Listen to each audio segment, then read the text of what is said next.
Welcome to numerical series of utilization, and today our numerical number 15.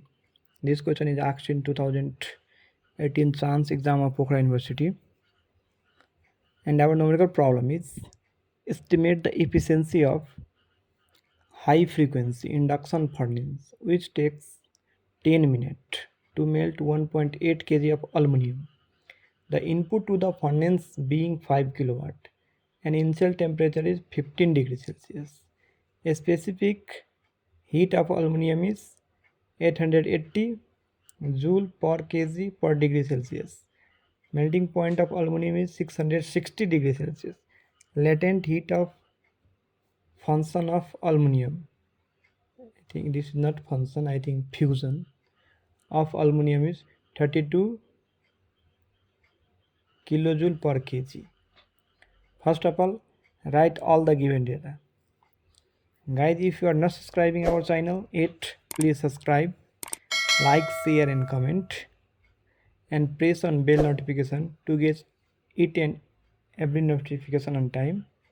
If you have any queries related to our video, please comment, and if you have any suggestion, please comment and I will do.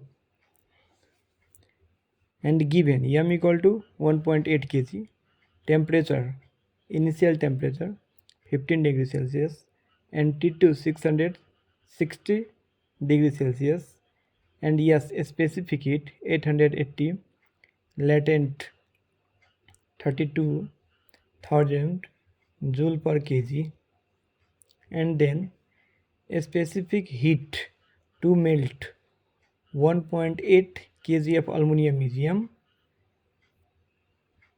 Yes, T2 minus T1 plus L.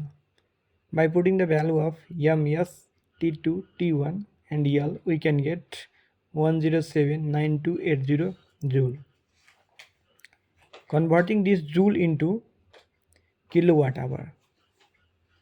For converting this joule into kilowatt hour, we have to divide 3.6 into 10 to the power 3. Then we can get 0.3 kilowatt hour. Then input energy. Then energy input is 5 kilowatt already given into 10 upon 60. That is 0.8333 kilowatt hour. And then efficiency of furnace equal to output upon input into 100%. So output we have already find 0.3 this, and input 0.833 into 100%, that is 36%.